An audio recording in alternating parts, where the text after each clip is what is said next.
ರಕ್ಷಣಾ ಇಲಾಖೆಯಿಂದ ಸುದ್ದಿಗೋಷ್ಠಿ ನಡೆಯಿತು. ಸುದ್ದಿಗೋಷ್ಠಿಯಲ್ಲಿ ಹಲವಾರು ವಿಚಾರಗಳ ಬಗ್ಗೆ ಸ್ಪಷ್ಟತೆಯನ್ನು ಕೊಡಲಾಯಿತು. ಕಮಾಂಡರ್ ರಘು ಎನ್ ನಾಯರ್ ಅವರು ಲೀಡ್ ಮಾಡಿರುವಂತಹ ಈ ಸುದ್ದಿಗೋಷ್ಠಿಯಲ್ಲಿ ಆಸ್ ಯೂಶುವಲ್ ನಮ್ಮ ನಾರಿ ಶಕ್ತಿ ಸೋಫಿಯಾ ಖುರೇಶಿ ಮತ್ತು ವ್ಯೋಮಿಕಾ ಸಿಂಗ್ ಅವರು ಬೆಳಗ್ಗೆಯಿಂದ ನಡೆದಂತಹ ವಿಚಾರಗಳ ಬಗ್ಗೆ ಮತ್ತು ಪಾಕಿಸ್ತಾನದ ಮಾಧ್ಯಮಗಳು ಮತ್ತು ಪಾಕಿಸ್ತಾನ ಯಾವ ರೀತಿಯಾದಂತಹ ಸುಳ್ಳು ಸುದ್ದಿಗಳನ್ನು ಹಬ್ಬಿಸ್ತಾ ಇದೆ ಅದಕ್ಕೆ ಕ್ಲಾರಿಟಿಯನ್ನು ಕೊಡುವಂತಹ ಪ್ರಯತ್ನವನ್ನ ಮಾಡಿದ್ರು. ಬೆಳಗ್ಗೆಯೂ ಕೂಡ ಈ ವಿಚಾರದಲ್ಲಿ ಸಾಕಷ್ಟು ಕ್ಲಾರಿಟಿ ಸಿಕ್ಕಿತ್ತು. ಆದರೆ ಈಗ ಇನ್ ಪರ್ಟಿಕ್ಯುಲರ್ ಏನೇನಾಗಿದೆ ಮತ್ತು ಯಾವ ರೀತಿ ಪಾಕಿಸ್ತಾನ ಸುಳ್ಳು ಸುದ್ದಿಗಳನ್ನು ಹಬ್ಬಿಸ್ತಾ ಇದೆ ಅನ್ನೋದನ್ನ ವಿತ್ ಎವಿಡೆನ್ಸ್ ಕ್ಲಾರಿಟಿಯನ್ನು ಕೊಟ್ಟರು. ಯಾವ ರೀತಿ ಕ್ಲಾರಿಟಿಯನ್ನು ಕೊಟ್ಟರು ಅಂತಂದ್ರೆ ಪ್ರಮುಖವಾಗಿ ಬಹಳಷ್ಟು ಸುಳ್ಳು ಸುದ್ದಿ ಮತ್ತು ಮಿಸ್ಇನ್ಫಾರ್ಮೇಷನ್ ಅನ್ನ ಕೊಡ್ತಾ ಇದೆ.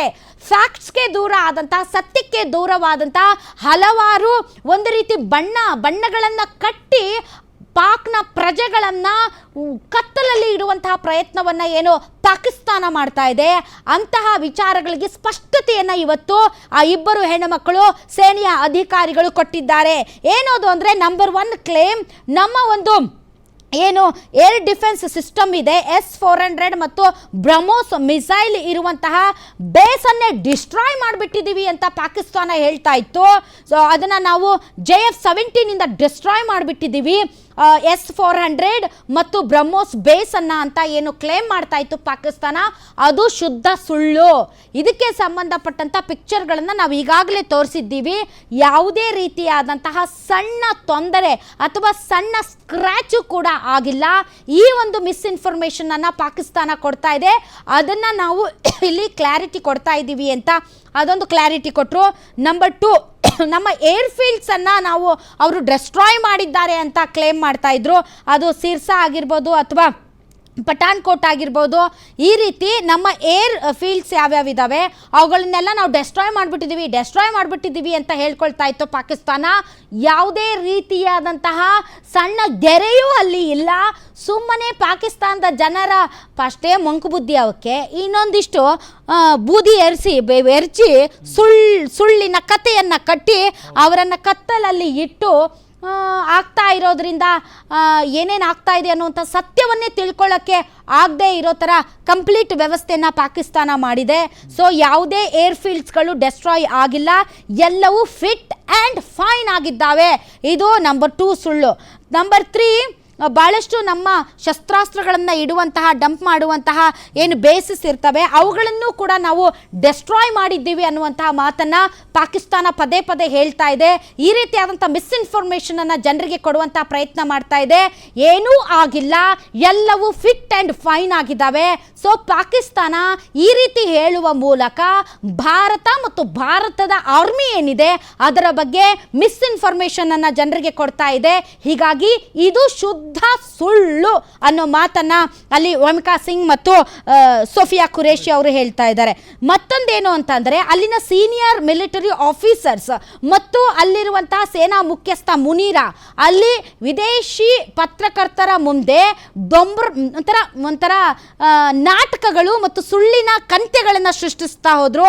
ಏನು ಅಂತಂದ್ರೆ ನೋಡಿ ನಮ್ಮ ಮಸೀದಿಗಳ ಮೇಲೆ ಟಾರ್ಗೆಟ್ ಮಾಡಿದ್ದಾರೆ, ಧರ್ಮದ ಆಧಾರದ ಮೇಲೆ ಮಸೀದಿಗಳನ್ನ ಟಾರ್ಗೆಟ್ ಮಾಡಿದ್ದಾರೆ ಅಂತ ಅಂತಾರಾಷ್ಟ್ರೀಯ ಸಮೂಹದ ಮುಂದೆ ಕಳ್ಳಾಟ ಆಡುವಂತಹ ಶುದ್ಧ ಸುಳ್ಳನ್ನು ಬಿಂಬಿಸುವಂತ ಕೆಲಸ ಮಾಡಿದ್ರು.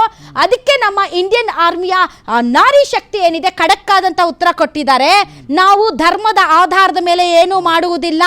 ಅದಕ್ಕೆ ಉತ್ತಮ ಉದಾಹರಣೆ ಇಂಡಿಯನ್ ಆರ್ಮಿ. ಇದು ಸರ್ವ ಜನಾಂಗದ ಶಾಂತಿಯ ತೋಟ. ನಮ್ಮದೊಂದು ಸೆಕ್ಯುಲರ್ ದೇಶ. ನಮ್ಮಲ್ಲಿ ಹಿಂದೂ, ಕ್ರೈಸ್ತ, ಮುಸಲ್ಮಾನ, ಸಿಖ್, ಪಾರಸಿಕ ಎಲ್ಲರೂ ಇರ್ತೀವಿ, ಒಟ್ಟಿಗೆ ಇರ್ತೀವಿ.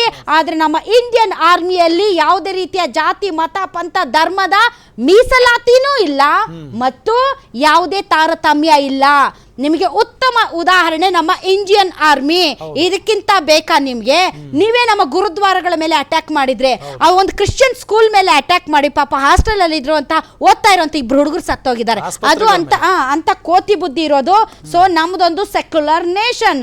ನಮಗೆ ಎಲ್ಲಾ ರೀತಿಯಾದಂತಹ ಧರ್ಮಗಳ ಮೇಲೆ ಹೈಯೆಸ್ಟ್ ರಿಗಾರ್ಡ್ ಮತ್ತು ಗೌರವ ಇದೆ. ಆದರೆ ನಮ್ಮ ಹೋರಾಟ ಟೆರರಿಸಂ ವಿರುದ್ಧ, ಭಯೋತ್ಪಾದಕರ ವಿರುದ್ಧ, ಭಯೋತ್ಪಾದಕರ ಅಡುಗುತಾಣುಗಳ ಮೇಲೆ ನಾವು ಫೈರ್ ಮಾಡಿದ್ದು. ಭಯೋತ್ಪಾದಕರು ಎಲ್ಲೆಲ್ಲಿ ಅಡಗಿ ಕೂತಿದ್ದರೋ, ಎಲ್ಲೆಲ್ಲಿ ಅವರಿಗೆ ಸೌಕರ್ಯಗಳನ್ನು ಒದಗಿಸಲಾಗಿತ್ತೋ ಅಲ್ಲಷ್ಟೇ ನಾವು ಟಾರ್ಗೆಟ್ ಮಾಡಿರೋದು. ದಯವಿಟ್ಟು ಮಸೀದಿಗಳನ್ನ ಟಾರ್ಗೆಟ್ ಮಾಡಿದ್ದಾರೆ ಅಂತ ಏನು ಸುಳ್ಳು ಸುದ್ದಿ ಹಬ್ಬಿಸ್ತಾ ಇದ್ದೀರಿ, ಅದನ್ನ ಈಗಲೇ ನಿಲ್ಲಿಸಿ ಅಂತ ಹೇಳಿದ್ರು. ಅದೇ ರೀತಿ ಆ ಕಡೆ ಪಾಕಿಸ್ತಾನದ ಹಲವಾರು ಮಿಲಿಟರಿ ಇನ್ಫ್ರಾಸ್ಟ್ರಕ್ಚರ್ ಮತ್ತು ಗಡಿಯಲ್ಲಿ ಲ್ಯಾಂಡ್ ಅಂಡ್ ಏರ್ ಅಸೆಟ್ಸ್ ಸಂಪತ್ತು ಏನಿತ್ತು ಪಾಕಿಸ್ತಾನ ಆರ್ಮಿದು, ಅದನ್ನ ಬಹಳಷ್ಟು ನಾವು ಡ್ಯಾಮೇಜ್ ಮಾಡಿದ್ದೀವಿ. ಅವ್ರಿಗೆ ತಡ್ಕೊಳಕ್ಕಾಗದೆ ಇರೋಷ್ಟು ನಾವು ಡ್ಯಾಮೇಜ್ ಮಾಡಿದ್ದೀವಿ, ಅದು ಸತ್ಯ ಅನ್ನೋ ಮಾತನ್ನ ಹೇಳ್ತಾ ಇದ್ರು.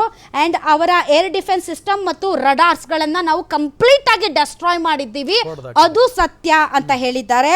ಇನ್ನು LOC ಅಲ್ಲಿ ಅಂದ್ರೆ ಭಾರತ ಮತ್ತು ಪಾಕ್ ಗಡಿಯಲ್ಲಿ ಸಾಕಷ್ಟು ಅವರ ಏನು ಲಾಜಿಸ್ಟಿಕ್ ಇನ್ಸ್ಟಾಲೇಷನ್ ಇತ್ತು ಮತ್ತು ಮಿಲಿಟರಿ ಪರ್ಸನಲ್, ಆ ಭಾಗದ ಸೈನಿಕರ ಸಾವು ನೋವು ಸಂಭವಿಸಿದೆ ಅತಿ ಹೆಚ್ಚು ಪ್ರಮಾಣದಲ್ಲಿ.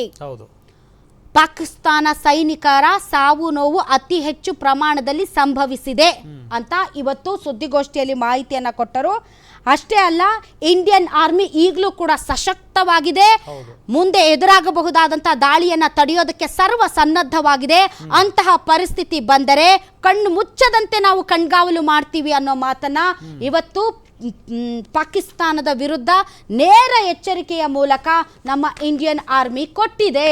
ಸೊ ಈಗ ಉಳಿಯುವಂತ ಏಕೈಕ ಪ್ರಶ್ನೆ, 12ನೇ ತಾರೀಕುವರೆಗೂ ಕದನ ವಿರಾಮ ಅಂತ ಘೋಷಣೆ ಮಾಡಲ್ವಾ, ಅಥವಾ 12ನೇ ತಾರೀಕಿನವರೆಗೆ ನಾವು ತಾತ್ಕಾಲಿಕವಾಗಿ ಫೈರಿಂಗ್ ಅನ್ನ ತಡೆ ಹಿಡಿದಿದ್ದೀವಿ ಅನ್ನೋದಷ್ಟೇ ಹೇಳಿದ್ದಾರಾ ಅನ್ನೋದ್ರ ಬಗ್ಗೆ ಕ್ಲಾರಿಟಿ ಬೇಕು.